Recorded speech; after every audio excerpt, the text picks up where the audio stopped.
A mamografia, gente, fazer a mamografia diminui em 25% de você ter câncer de mama. Então, por isso que é tão importante a gente fazer esse controle, fazer esse diagnóstico, né, precoce, porque 25% é muito, gente, num câncer. E fazer atividade física mais 20%. Então, ó, 4 vezes. Combater estrona. Números. Eu sempre falo de números porque choca a gente, assim, né? No Brasil, em média, é mais de 60 mil novos casos de câncer de mama. Em média, no Brasil. No mundo, eu acho que é 1 milhão. Mas no Brasil, enfim, eu acho que não é para nossa realidade. 60 novos casos, né? Fora os que estão em tratamento. O ano passado, por conta da pandemia, muita gente deixou de fazer mamografia. Então, já saiu um estudo ponderando, né, que muitos diagnósticos deixaram de ser feitos o ano passado por conta da não realização dessa mamografia, dessa rotina aí. Uma coisa sobre o câncer que eu também sempre gosto de falar quando eu me reúno assim com vocês, é que tem cânceres que são evitáveis, né? Que você pode fazer alguma coisa, que você pode colaborar para fugir daquilo ali. Então, o câncer de mama tem a mamografia, que é o câncer que mais mata a mulher hoje no Brasil. O câncer que mais mata o brasileiro, homem e mulher, se a gente botar todo mundo no mesmo pacote, é o câncer de pele. Né? Porque o câncer de pele, a incidência dele é muito grande, porque uma pessoa ela pode ter vários pontos, né? Então, se não cuidar, aí vai outro, aí tira aquilo ali, outro. Então, por isso ele é tão, né, que vai sendo contado a cada caso, a cada diagnóstico, a cada local. Então, no Brasil, esse é o maior. E por quantos? 180 mil por ano novos casos de câncer de pele, pra gente ter uma ideia. Então, câncer de pele é muito comum em quem não usa protetor, são mais os lavradores, né, que não tem o hábito às vezes de usar a camisa. Muitos já sabem, mas não tem o hábito do protetor, reclamam que o protetor vai agarrar areia e no trabalho, enfim, eles não gostam de usar. Muitos têm se conscientizado com aquela camisa de proteção, né, aquela camisa, e tem sido orientado para eles usarem isso aí. Tem até um auxílio para poder facilitar, porque essa roupa é cara, né? Essa roupa com proteção solar. Então o governo tem investido nisso aí para poder, né, ver se diminui esse número. Em segundo lugar vem a próstata. 69 mil novos casos de câncer de próstata no Brasil. Câncer de próstata também tem a ver com obesidade, fumar, beber e fazer o exame precoce, que é o PSA e o toque, que a maioria tem aquela resistência, a gente ouve aquelas piadinhas que vocês já sabem, né? Depois vem a mama, 60 a 66 mil, depois vem cólon, intestino, 33. Qual é o principal fator de risco ali para o câncer de cólon? Constipação, intestino preso, que a grande maioria de nós mulheres temos. É mais comum em mulher do que em homem, por conta da parte hormonal mesmo. A maioria de vocês, quando menstrua, o intestino solta um pouquinho. Na gravidez, prende um pouco. Depois que entra na menopausa, prende um pouco. Então, assim, mas são coisas que a gente pode fazer algo para mudar. Qual a pessoa, quando a gente está em consulta, a gente pergunta seu intestino, qual a frequência, a gente faz um monte de perguntas. Às vezes a pessoa fala que a gente quer saber tanto, às vezes até do cocô da paciente, né? Mas é muito importante. E aí ela fala assim, o meu normal é ir no banheiro 2 vezes por semana. O meu normal. Não, isso não é normal. Aí eu falo, algumas ouvem com atenção e outras ficam revoltadas. Não, mas eu sempre fui assim, tem 30 anos que eu sou assim. Tem 30 anos que a senhora está doente. Não é assim, isso não é normal. Você tem que ir ao banheiro várias vezes ao dia. Tudo bem, uma vez já estava bom, porque a gente come. O certo era você metabolizar, excretar o que você não usa. Come, né?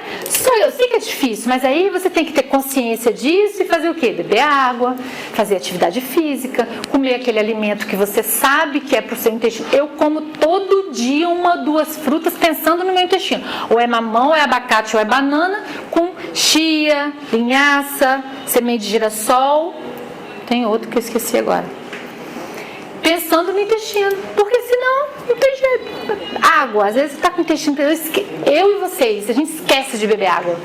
Às vezes eu estou ali atendendo, no vucu-vucu, eu falo com as meninas, se a água não estiver lá do meu lado, eu vou esquecer de beber. Eu falo com vocês, bota a garrafinha do lado, né? Que aí a garrafinha você bebe, ou bota despertador, vou me comprometer, 2 garrafas de manhã, 2 garrafas de tarde, né, Priscila? Uma noite em casa, fala, Aline. Só compartilhando assim, sim, algo que eu vivenciei e que para mim foi de grande importância. Eu acompanhei por 6 meses minha sogra. Foi, você me contou. Né, no estado de câncer já final. E devido à quantidade de medicação que era necessário usar para manter ela sempre um quadro assim, menos de dor, acabava constipando, né? E foi muito assim, chocante para a gente ver quando ela estava constipada, ela não nos reconhecia, ela não conseguia... Porque está em excesso, você entende que ela estava em excesso, as excretas que ela não conseguia, fica em excesso, aí fica intoxicada. O intestino funcionava, tipo assim, de manhã, de tarde. Tava ótima, né? Todo mundo. É que pode, falei, né? É nosso segundo cérebro. Eu fiquei assim, eu fiquei impressionada da mudança de estado em todos os sentidos. Já tem estudo que fala isso aí mesmo. É o segundo cérebro, é o nosso intestino. Por isso que eu preciso tanto da nutricionista. Por isso que eu mando todo mundo para nutricionista. Antes eu via desbiose, eu ficava tentando tratar desbiose, vocês não me ouvem nada. Falei, agora eu não vou tratar ninguém, vou mandar todo mundo para Mirelle. Porque eu falo ali rapidinho, porque eu também não tenho tempo de ficar falando muita coisa, explico mais ou menos. Ela usa a medicação, aí daqui a 2 meses tá lá com desbiose tudo de novo. Não adianta. Aí vai na nutricionista que ela vai aprender. Ah, mas eu já fui em todas as nutricionistas de São Mateus. Falei, não é possível que você não gostou de um. Então o problema, raciocínio, o problema não é a nutricionista, o problema é você. Não é? Escolhe alguma, não é? Eu falo, gente, que é verdade. É igual terapia. Ai, doutora, eu fui pra terapia, ai, não gostei da psicóloga. Eu falei assim, eu fui em 4. Hoje eu tô com 1, eu fui em 4. E aí? Você só foi em uma? Ah, não faltou 3, pra você me alcançar. E é assim. Então, né? É bom a gente falar isso, porque às vezes a pessoa vai em uma e acha assim, não vou gostar. A terapia, hoje quem trabalha aqui com a gente é a Jéssica e a Rita. A terapia tem, eu não sei falar muito bem sobre isso, mas tem as linhas. Então, às vezes, você não se identifica com essa ou aquela linha. Eu não me identifico aí, às vezes, com a pessoa também. Você pode não ter empatia com aquela pessoa, enfim, né?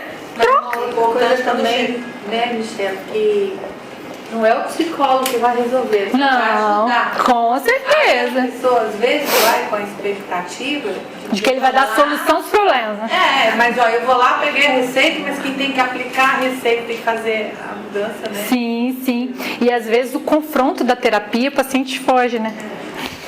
É muito comum. Hã? Porque tem que sair da zona de conforto, tem que mudar. Porque às vezes a paciente fala assim, não, doutora, eu vou lá e vou ficar falando da minha vida para essa pessoa. Gente, a pessoa não me conhece, eu vou ficar contando tudo da minha vida. Eu falei assim, filha, ela é um profissional, ela não vai ficar te julgando. E ela vai te fazer perguntas. Muitas vezes, minha psicóloga, né, a linha, eu não sei o nome, mas a linha que ela segue, ela me faz umas perguntas, igual essa que eu fiz para vocês. Você só... o seu corpo, você está ouvindo o seu corpo ou só quando ele grita? Ela deixa essa pergunta e acaba. Ó, tchau. É assim. Até semana que vem. São perguntas que a gente fica, meu Deus, né? Essa e entre outras. Continuando com câncer. O próximo é o de pulmão. Câncer evitável, porque é mais comum. Paciente tabagista, alcoolista, né? Que aí, consequentemente, não come, é mais magro, não tem proteína, enfim. Depois vem estômago. Estômago é muito comum câncer de estômago no Brasil, lá no sul. Eu acho interessante a gente saber isso. Por quê? Tem a ver com a comida. Carne. No sul é o estado, é a região que mais come carne. Carne vermelha, assada, queimada, cheia daqueles negocinhos pretinhos, que todo mundo faz assim, não tem? Adora. Só que eles comem muito mais. Não estou falando que a gente não deve comer churrasco nunca mais, não é isso.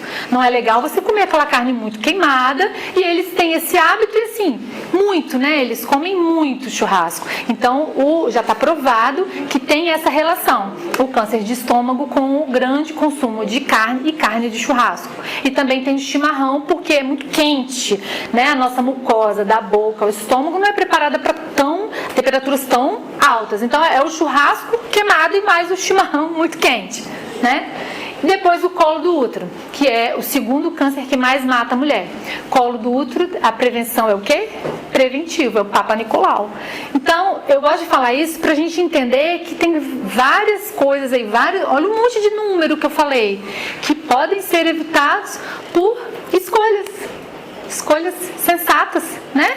de nós fazermos, e agora você que tem o conhecimento, passar isso, comentar, porque a gente vai passando adiante. Igual minha mãe sempre teve constipação, e depois com 62 eu consegui convencer ela: mãe, vamos parar, vamos tirar o pão e tal. Aí consegui, tirou o pão, fica sem comer pão, o intestino fica beleza, come um pãozinho, o intestino treme. Aí tem que usar Almeida Prado, aqueles remédios, que muita gente conhece, Sene, mas se ela faz direitinho a dieta, a alimentação, o intestino funciona, mas o negócio é fazer. Os pilares da saúde, é uma coisa que eu falo, eu sou repetitiva em consulta, às vezes a pessoa me pergunta, eu vou postar e a gente tem que falar. Os pilares, sem esses pilares, não tem como. Se você não estiver disposta a melhorar, a mudar isso, nem adianta, porque eu não posso fazer nada por você. Quais são eles? Atividade física, como eu já falei e reitero. Deus, gente, nos fez lá, lembra nos primórdios, lá em Gênesis. Deus nos fez para quê? Plantar, colher, caçar, matar o animal, enfim, Isso despende o quê? Energia. Hoje você faz isso? Então tem que fazer. Ontem na academia, a gente malhando lá, e a gente estava até falhar e tal, e eu fiquei meio passando mal, porque a gente fica, às vezes dá enjoo e tal, é normal. Aí uma outra virou e falou assim: eu com 25 mil, pra quê, gente? Pra fazer um abdômen. Eu falei: amiga, tá bom, você vai fazer o abdômen, vai parar de malhar, a barriga vai voltar de novo, O que vai adiantar? Beleza, vai fazer, ok, mas se ela não continuar, Então, atividade física não tem discussão. Se a pessoa vem comigo, eu faço a pergunta: faz atividade física? Quantas vezes por semana? 2, tem que fazer 3, tem que fazer 4, cadê ela? Tem que fazer 4. Isabela estava com enxaqueca, e aí, ela é minha paciente, é minha prima, e manda mensagem. Quem me manda mensagem lá no Instagram, na medida do possível eu respondo: tô com enxaqueca e tal. Eu comecei a dar umas dicas para ela: você tá malhando? Porque eu sei que o marido dela é personal, ela tá estudando, também tá se formando, trabalha com isso. Tô malhando, Michelle, 3 vezes por semana. Então vou malhar 4. E assim ela tá conseguindo, ela tá focada. E enxaqueca é um ponto que tem a base para enxaqueca. Quem tem enxaqueca tem que melhorar a atividade física, a alimentação, sono e o estresse. Se não melhorar isso aqui, não adianta que vai voltar a ter enxaqueca. Eu tive crise de enxaqueca, tratei com o Gustavo. Hoje não tem essas crises com frequência. Eu tenho se eu não dormir, se eu abusar do docinho, se eu me estressar, se eu ficar... vou ter enxaqueca. O doce, sono, e a atividade física, eu estou fazendo direitinho. A falta da atividade física eu sinto dor. Outra coisa, atividade física, gente, substitui o antidepressivo. Eu falo isso direto com as pacientes. A atividade física libera serotonina. O antidepressivo capta serotonina. Então você toma o que você podia fazer todo dia. Se você fizesse exercício todo dia, que eu estou pedindo para você fazer 4, mas se você fizesse todo dia, você não precisava de antidepressivo. Estou falando para quem usa, Então, assim, hoje em dia é muito mais fácil você tomar uma pílula do que fazer o exercício. Eu não tenho tempo. Eu tenho 24 horas no meu dia, você também. O que você não tem o que você tem é falta de prioridade para aquilo ali. Então, a partir do momento que eu estou jogando a bola para você aí, toma que é sua. Se você não fizer, quem vai fazer por você? Se você não se mover, agora você entende. Epa, eu tenho que fazer alguma coisa. A responsabilidade é minha também. A alimentação. Os pilares são atividade física, a alimentação, o sono e o estresse. A alimentação é assim, cada vez mais, às vezes as pessoas às vezes olham o meu Instagram e falam assim: nossa, você parece que é nutricionista. Ou então falam assim: você fez nutrologia? Começou isso. Você fez nutrologia? Você vai comer só isso? Às vezes no prato, Tem tempo que eu não coloco prato. Mas não é, gente. Quanto mais eu estudo, eu falo com as meninas, mais eu vejo que a cura e a doença vem pela comida. A gente adoece porque come mal, porque come errado. Simplesmente por isso. Então, assim, a alimentação é a escolha mesmo. Se você sabe, igual a paciente intestino, se o intestino funciona bem, se eu comer direitinho, funciona. Aí eu olho assim: e aí? Vai tomar remédio ou vai comer direitinho para o intestino funcionar? Então são coisas assim que eu sei que é difícil, eu sempre falo, não é fácil, tem que ter organização, tem que ter vontade, determinação, mas você tem que se gostar, gente. É tão bom ir no banheiro todo dia, ficar fininha, o intestino preso, igual ela falou, te dá irritação, te dá nervoso, prejudica o sono, a respiração, enfim, muita coisa. Sono ruim. Muita gente tem problema com sono. E não é falar assim, eu encosto e eu durmo. Não quer dizer nada, não quer dizer que você está dormindo bem. Sono bom é aquele sono reparador, que você acorda bem, que você desperta bem. O certo era nós acordarmos sem despertador. Acordar com a luz, isso é o certo, né? Com o cortisol, os níveis de cortisol que oscilam durante o dia, durante a noite. Então o certo era a gente acordar de manhã e despertar sem precisar nada tocado no nosso lado. É difícil? Sim. A luz ajuda. Hoje lá em casa eu consegui. Eu tenho a cortina e embaixo ela é mais curta. Aí à noite eu tô trocando de roupa, não tem problema nenhum. Mas de manhã entra aquela luminosidade. Então aquela luminosidade me acorda. Eu acordo, o despertador é para me dizer a hora, mas eu já acordei. Eu falei, não, vou ficar mais um pouquinho, Não, agora já deu 6 horas, eu tenho que levantar. Entendeu? Então assim, o sono, eu sempre falo, quem não tem sono bom, restaurador, reparador, quem não dorme bem, não tem saúde. Você pode estar bem agora, mas se você continuar nisso, você vai adoecer. Vários estudos já falam aumento de Parkinson, Alzheimer, depressão, ansiedade, obesidade, porque quem não dorme bem, no outro dia tem mais fome. Eu via isso na residência, quando a gente dava plantão e não dormia, no outro dia você comia o mundo que tivesse no plantão, você comia, que você encontrava. Você vê muito pessoal da área da saúde que dá plantão à noite, as enfermeiras que dão plantão à noite, principalmente as técnicas que fazem, que eu acho um sacrifício. Cadê? A Adriana sabe. Noite sim, noite não, tá no plantão, a gente tá dando plantão naquela luta, né? Então tem aquele descanso, mas não é pra você dormir em casa, né, gente? Trabalhar no hospital, fica a luz o tempo inteiro, parece dia. Então, cortisol tá lá em cima. Então, o sono tem que ter isso, o sono ser reparador. Se não for, não adianta. E o estresse, otimizar o estresse. Eu sempre falo essas coisas, o que é isso, doutora? Otimizar o estresse? Como é que eu vou fazer? Vou largar meu emprego? Vou pedir demissão? Não. Mas você, com a terapia, né, e com outras alternativas que a gente tem, você pode aprender a lidar com aquilo. A ver aquilo de uma outra forma, né? A entender que muitas vezes o problema é do outro, não é você. A diferença é como você vai reagir àquilo, de não se irritar tanto, porque não depende de você. Uma coisa que eu aprendi, e agora de vez em quando eu escrevo e falo para as pacientes. Às vezes a gente acha que tem um monte de problema. Nossa, eu tô cheio de problema e fica remoendo aquilo na cabeça. Aí eu aprendi, pega um papel, escreve problema e meleca. Meleca é aquele que você acha que é problema, mas que não depende de você. E problema é o que realmente depende de você. Aí você vai lá e lista. Você vai ver que você quase não tem problema. Que aquilo que está te incomodando é coisa que é dos outros. É do outro. Michel, mas eu penso, assim, talvez eu possa até estar errado no que eu vou falar, mas eu penso que essa questão de não se importar muito, assim, com o que é problema do outro, eu vejo isso muito como uma questão de geração. Não, de geração. Não, mas eu não estou falando do problema do outro, não. Sim, estou falando assim, por exemplo, pessoas mais velhas, eu acho que sempre tem esse olhar atento de querer acolher tudo, de querer... É a matriarca, né? Eu vejo que essa geração agora, por exemplo, eu trabalhava com uma menina que eu vi assim, como que ela era... a cabeça dela era muito boa para esse tipo de coisa.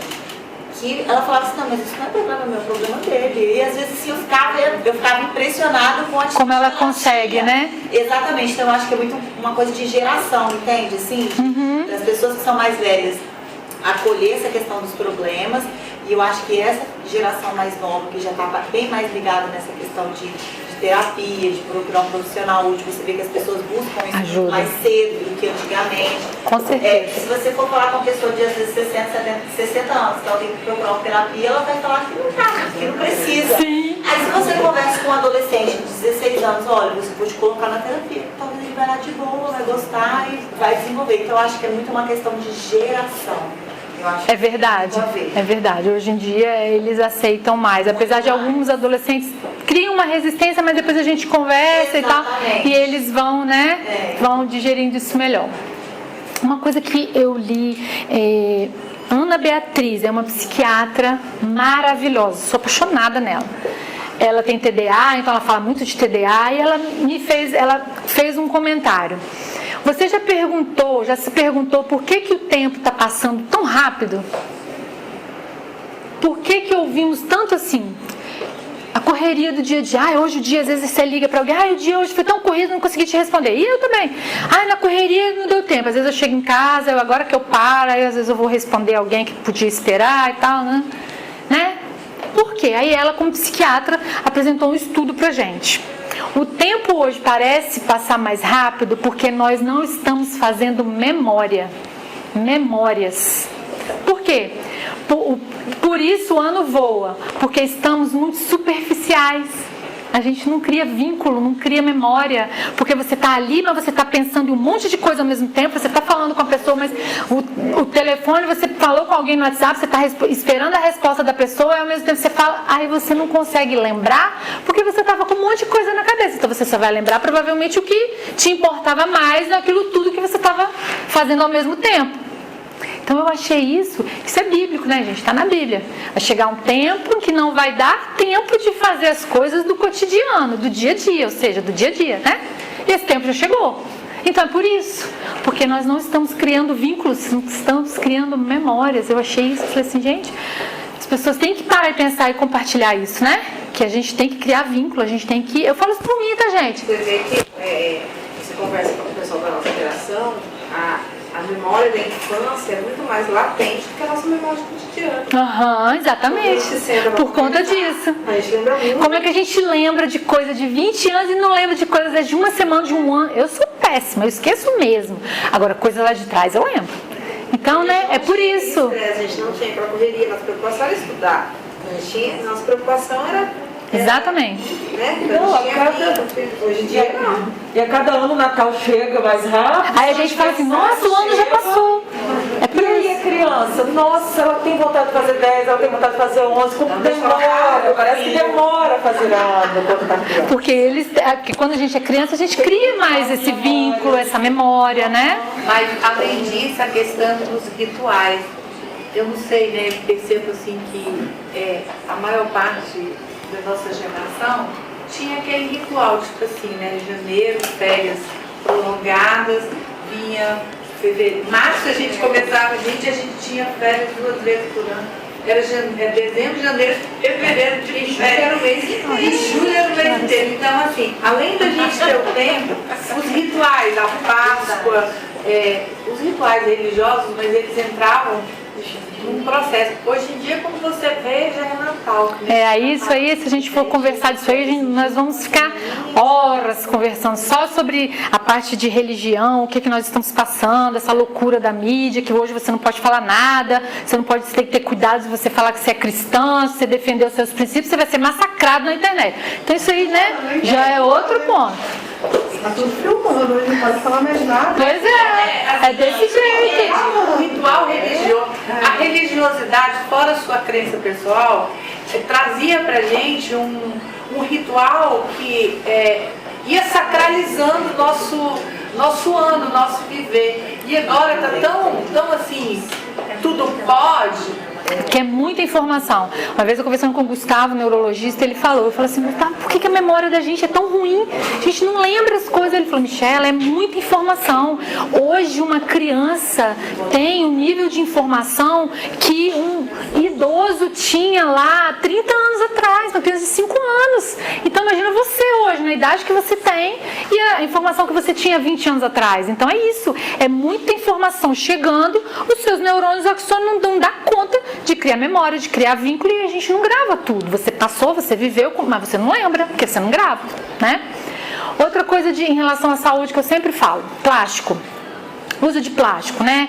Já é sabido, muitos sabem, mas é bom lembrar. O uso do plástico em relação ao bisfenol, o copo descartável, né? O plástico não é bom nas duas extremidades da temperatura, nem muito frio nem muito quente. Todos os dois, nessas situações, vai liberar substância para o que tem ali naquele reservatório para nossa comida. Então, assim, tomar cafezinho uma vez ou outra no copo de plástico, tudo bem, beleza, né? Mas, tipo, quem trabalha em lugar e você todo dia toma café num copinho de plástico. A gente tem que ter o nosso, ou um copinho, tem aquele copinho de silicone que eu carrego às vezes, ou então, dependendo do lugar, eu levo minha xícara e deixo lá e a xícara que eu vou usar. Aí nela eu bebo água, eu bebo café e tal, né? Então assim, parece ser bobo, mas isso não é. Isso aumenta a produção de hormônio estrogênio, aumenta nódulo em mama, cisto em mama. Então assim, não é bobagem. Então usarmos menos plástico, usar mais vidro, substituir aí, né, os plásticos. Micro-ondas, esquenta o plástico. Quer usar micro-ondas, gente? Não use, né? Mas quer usar? Esquenta no pote de vidro, nunca de plástico. Ah, esse aqui pode, não existe, né? Não existe falar que aquele ali pode ir no micro-ondas porque não vai derreter, mas vai passar bisfenol para sua comida do mesmo jeito, em maior ou menor grau.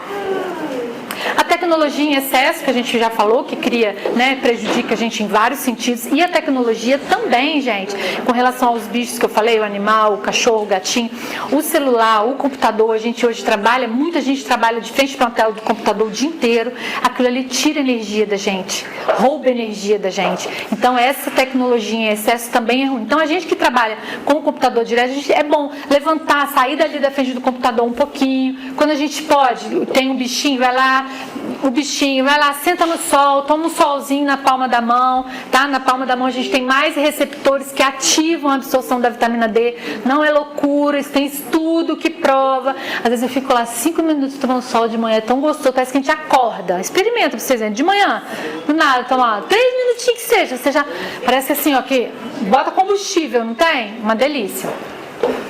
O que mais? Uso precoce do anticoncepcional. Ainda temos. Essa semana eu atendi uma paciente de 26 anos que toma anticoncepcional desde os 9. Ai, dói no coração. Por conta de ovário policístico, que menstruava muito. Aí não tem filho, 26 anos. Resultado, fez uma ultrassom, o útero desse tamanhozinho, o ovário quase não vê, igual de uma vovozinha, o ovário dela. Aí eu falei assim, meu bem, você quer ter filho? Aí eu expliquei, ó, vamos fazer uma pausa com remédio? Não tô falando pra você engravidar agora. Quem sou eu? Eu tô te falando, se você quer ter filho, você tem que parar de tomar remédio. Desde os 9, com 26, olha o tanto de tempo você tá tomando remédio. Estudos falam que acima de 10 já prejudica a fertilidade. Então vamos parar, aí para os 3 meses, aí você decide, ou usa preservativo, ou põe DIU, não hormonal, algo não hormonal, sem hormônio pra você ficar natural, e aí a gente vê. A maioria, graças a Deus, o ovário volta, ele fica bonito. Pra vocês terem uma ideia, o ovário 10, 13 centímetros ali, mas 8 ele já tá bonito, eu já tô feliz. O dela tava 1 centímetro cúbico, igual de uma mulher na menopausa. Então ela tira esse remédio com 3 meses, eu já dou outro pedido, ó, repete daqui a 3 meses. E aí ela volta com o ovário lindo, o útero lindo, com a libido lá em cima, menos inflamada, menos irritada. Ela vai querer voltar a tomar anticoncepcional? Nunca, né? Não. Então, o uso indiscriminado disso, e as pessoas, é só um remedinho, né? Toma, para não menstruar, para não sangrar. Às vezes a prima dá para a irmã, enfim. Pensem nisso, comentem, passem isso para as amigas, porque isso é muito sério. Tem se aumentado muito câncer de mama em mulheres jovens por conta disso também. Os produtos que eu falei em relação à beleza, né, que como tem parabeno, tem substâncias também que podem nos fazer mal, e a gente descobrir isso, eu sei que é muito difícil, tá? Eu fiz um curso sobre tricologia, não para aplicar, mais para a minha vida e para a vida de Ágata, e eu aprendi algumas coisas. Por exemplo, sabonete, shampoo, creme de corpo, de cabelo, de rosto, perolado. Não tem aqueles perolados que você vê e brilha? Aquilo é alumínio puro. Não usar mais. Então, eu uso sabonete líquido, é aquele transparente. Qualquer sabonete transparente. Creme pode ser branco, opaco, mas se for brilhoso, tem alumínio. Então, foge dele, tá? Porque alumínio, a gente faz contaminação, a gente absorve muito, fica passando todo dia um creme com alumínio no corpo, usando couro cabeludo é um lugar que absorve muito, gente. As pessoas não têm ideia do que você passa na cabeça e que é absorvido, né? Sobre a sexualidade, gente, é um assunto também muito requisitado, né, no dia a dia na consulta da ginecologia. Então, as pacientes às vezes me perguntam assim, doutora, mas né, não quer tomar remédio, ou então já tomou o remédio, eu já passei o remédio, um natural, que seja uma maca, ou até a própria testosterona, que tem as indicações, né, e não houve melhora. E aí vem aquela parte do emocional, às vezes eu falo, tem as terapeutas de família, né, tem a parte da sexologia, que a gente pode sentar e conversar só sobre isso, mas tem umas dicas que eu sempre falo. Uns eu aprendi no curso de sexualidade, outros eu aprendi no curso de casados. Da igreja, fiz uns 3 cursos de casados para sempre, enfim. Sempre acrescenta muita coisa pra gente, né? Então eu sempre falo, tentar buscar o primeiro amor. Porque se você está casada com ele, 10, 15, 20 anos que seja, ninguém te obrigou a casar com ele, né? Eu sempre falo isso. Tem uns casos que sim, ok. Mas se você está casada até agora, não é possível que alguém botou a faca no seu pescoço e você ficar casada 10, 15 anos, né? Então, assim, vê o lado bom. Eu sempre falo, às vezes eu conversando com as minhas amigas, e eu não sou perfeita, gente, ninguém é perfeito. Se eu não sou perfeita, por que meu marido tem que ser perfeito? Então, vamos destacar, se você quer permanecer, se aquilo ali é importante para você, você quer permanecer tendo um companheiro, permanecer casada, destaca o lado bom dele, as qualidades dele, né? Tá, mas você também não é santa, você também não é perfeita, eu também não sou, né? Então, enfatizar e lembrar lá, por que você se apaixonou por ele? Eu sempre falo. Aí quando eu falo isso, a maioria, a gente dá aquele sorriso assim pra mim. Tá vendo? Eu falei, é isso aí, você tem que lembrar. Doutora, mas ele não tem mais aqueles cabelos. Eu falei assim, meu bem, mas tem outras coisas, não tem? Então, e aí, né? Eu acho muito engraçado. Quando eu falo, eu vejo sorriso. Agora com a máscara, eu sorriso com os olhos, né? Mas eu vejo. Tem o sexo como uma das prioridades. É outra coisa que eu falo sempre, né? O sexo tem que estar na nossa rotina, no dia a dia, de comentar. Não quer dizer que tem que ser todo dia, gente, não é isso. Mas o falar, o brincar, o mandar uma mensagem, né? O beijinho de oi, o beijinho de tchau, o beijinho de boa noite, nunca dormir brigado. Então são coisinhas, né? Poucas, mas que tenha tempo para isso. Tenha tempo, se prepare, se dedique tempo àquilo.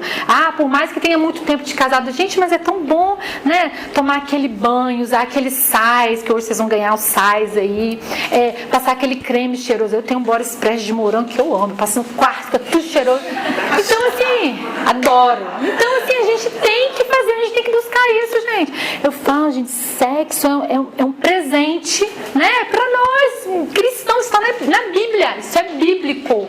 É um presente pra gente, então a gente tem que dar valor. Se nós estamos ali casados, né? Nós somos uma só carne, o problema dele é meu problema é dele, a gente caminha, às vezes um puxa, o outro puxa, mas a gente está sempre ali, né? Um ajudando e na balança ali segurando. Então, se é isso que você quer, quebrar alguns tabus, né? Conversar mais com o seu parceiro sobre diálogo.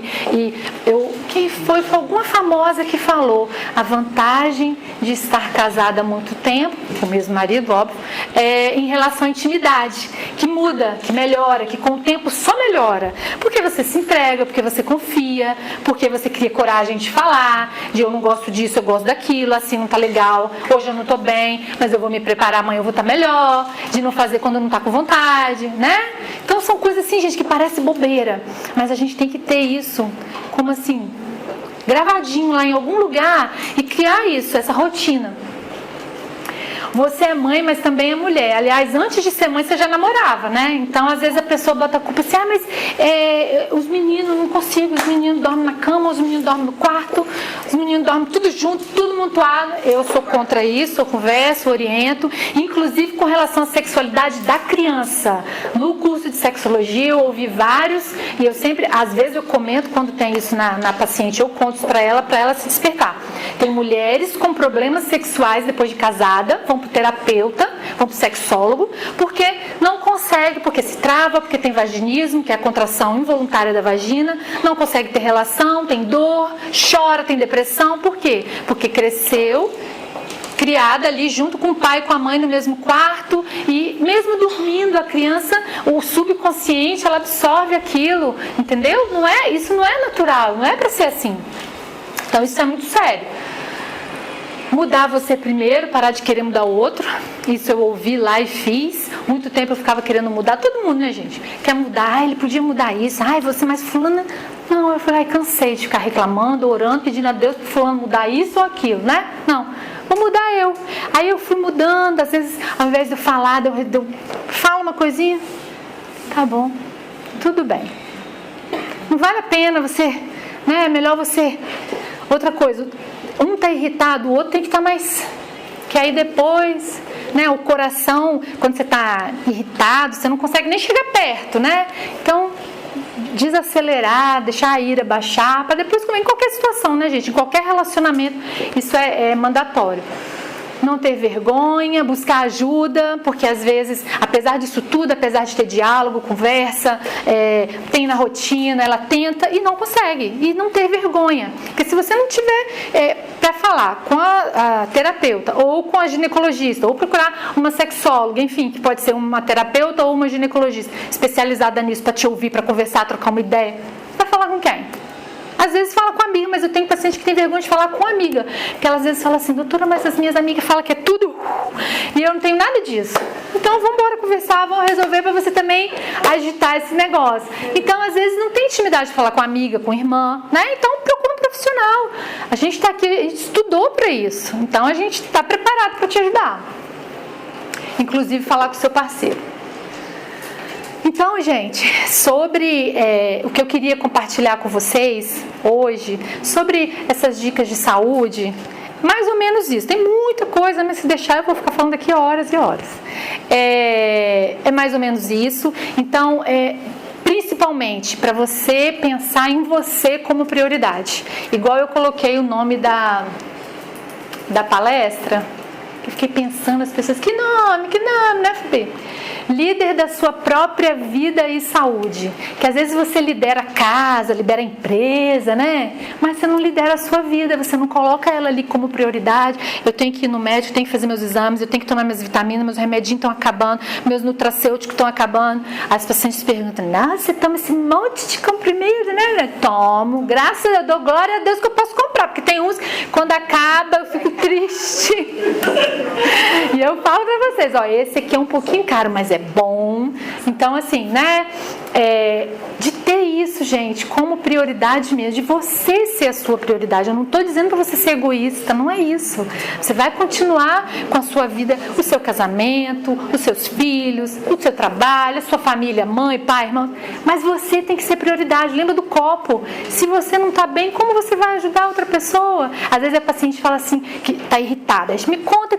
Aí vai contar das crianças. Como as crianças estão, ela já percebe que as crianças, às vezes menores, estão assim, já em reflexo do estresse dela, da irritabilidade dela, porque ela não tem paciência. Claro, ela está magoada, ferida. Então, como? Então, temos que ser prioridade. E se vocês já se despertaram para isso, amém, glória a Deus. Mas vamos compartilhar isso também com os nossos amigos. Às vezes eu falo com a Alvino, com as meninas, às vezes eu estou na academia, aí a pessoa começa a falar alguma coisa de saúde, assim, fala, eu tô com enxaqueca. Aí eu fico assim, que vontade, eu fico me segurando, assim, sabe? Porque se deixar, mas eu não consigo, porque ela pode melhorar, né? É uma pessoa que tem sobrepeso, é uma pessoa que não dorme, é uma pessoa que fica lá na academia, eu malho, ela tá lá, enrolando, entendeu? Então, assim, a gente tem que despertar para isso, porque isso depende de mim e de você. Uma coisa que eu ouvi também semana passada, se você não gosta do lugar onde você está, a culpa é sua, porque a única responsável de você estar onde você está é sua. Nós vamos reclamar do marido, do vizinho, do trabalho, do chefe chato, o rabugento. Eu sempre falo isso com Edila, as pessoas só dão o que tem. Às vezes aquele chefe, aquele amigo de trabalho tem problema, tem alguma situação que, se você for ver, ele tem um problemão lá atrás, por trás disso, e ele repercute, reverbera desse jeito, se irritando, soltando os cachorros, às vezes, né? Da pessoa que não tem nada a ver, mas enfim. Vamos tentar ser assim, porque é tão bom, né? Quando a pessoa vem, solta, e você fica, isso não é problema meu, o problema é ele. Isso é terapia, tá, gente? Eu não era assim, não, isso é terapia. A pessoa... Muita oração. Isso não é comigo, o problema é dele, eu tô bem, isso não é, entendeu? Então, assim, realmente levar isso no coração de vocês, esse tempo de qualidade, esse vínculo, criar memórias, usar menos do telefone. Eu sei, eu falo por mim, às vezes a Agatha fala, o Vino fala, largar o telefone. Eu melhorei muito, porque a obstetrícia me consumia muito, porque gestante, eu ficava respondendo. E pelo meu déficit de atenção, meu TDA, as pessoas, eu não consigo, gente, não responder. Vocês podem ver que a maioria, se eu não responder é porque eu não estou com o celular na mão, eu estou atendendo, estou examinando, estou fazendo alguma coisa. Mas a maioria das vezes perguntou, eu estou respondendo. Nossa, eu já respondeu. Eu não consigo. É aquele negócio assim, que eu tenho que de checar, chegou, tem que responder, sabe? Então eu tenho que ficar longe do telefone, porque se ele estiver perto, ele vai ficar, ou ele acende, ou ele apita, ou ele vibra, né? Uma coisa que eu diminuí, eu tirei todas as notificações do telefone. Eu tava me dando taquicardia com o celular. Porque era muita informação chegando, né? Aí eu só deixei o WhatsApp, era Facebook, era Instagram, era e-mail, era, né? Aí nem o WhatsApp agora, só acende, não vibra também. Então, assim, guardar isso no coração de vocês. Agora, nós vamos ali pra gente fazer um lanchinho e nós vamos assistir um desfile de 5 lindas moças. Aí, quando a gente se reuniu, pensamos, eu e o Fabi, fui convidando o Fabi, aí eles vão aceitando, né? Vamos fazer, que legal, a gente não fez ano passado e tal. Aí a Fabi tem uma rede de contatos dela maravilhosa. Aí foram aparecendo as parceiras, a Máxima, a Garden, esqueci seu nome? Tayane. A Tayane da Garden. E aí eu fiquei pensando, falei, vamos fazer um desfile? Aí as meninas, chama fulana, né? Aí pensaram em corpos de modelo. Fulana. Falei, não é essa a intenção, não. Aí eu comecei a pensar e foram vindo pessoas na minha mente, pacientes que viraram amigas e que têm histórias lindas. Então eu falei, por que não? Aí eu convidei, elas foram topando. O que é isso? O que você vai arrumar? Não, são só histórias bonitas em que eu vou contar um pouco pra vocês. Elas vão desfilar, compartilhar a beleza linda delas, maravilhosa, a história delas. Hoje eu fiz uma pergunta pra elas e que foi muito legal. Pedir aos amigos, né, pra defini-las em uma palavra, né? É muito legal, né, o que a gente ouve, o que a gente pensa, nossa, a pessoa pensa isso de mim, né, e tal. Então é isso, a gente vai lá pra fora, vamos fazer um lanche.